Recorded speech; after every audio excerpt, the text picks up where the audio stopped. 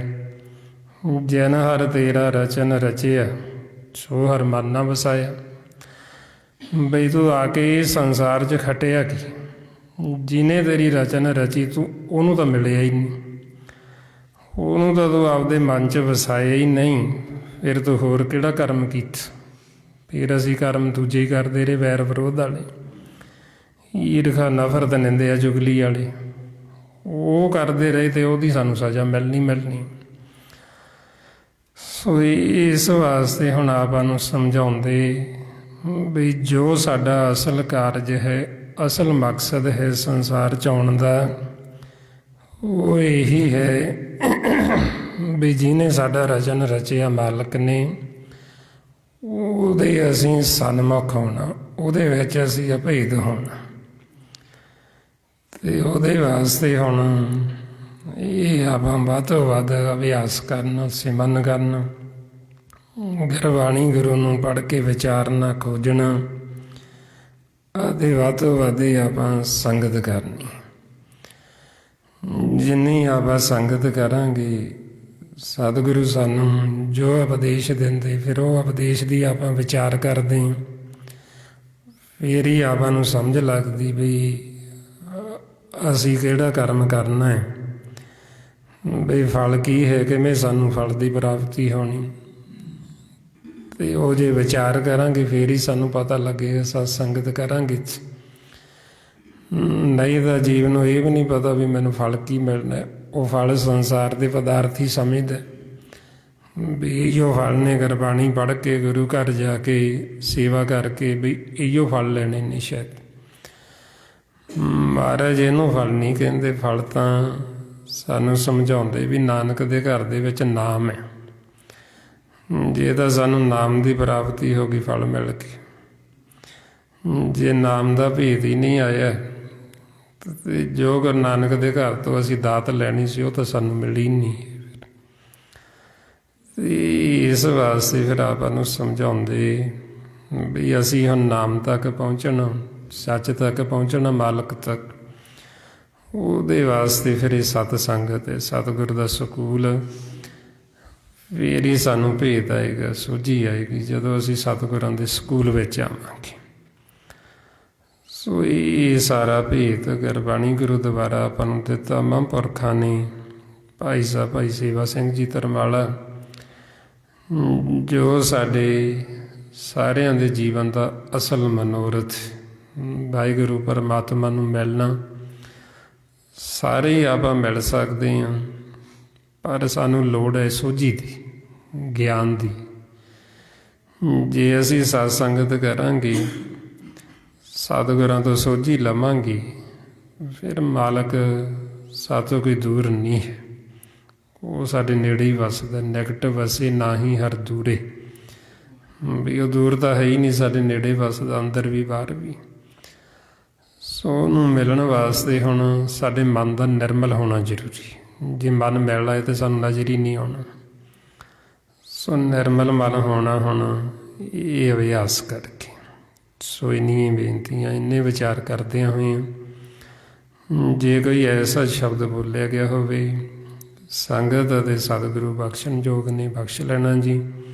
ਵਾਹਿਗੁਰੂ ਜੀ ਕਾ ਖਾਲਸਾ, ਵਾਹਿਗੁਰੂ ਜੀ ਕੀ ਫਤਿਹ। ਬਾਏ।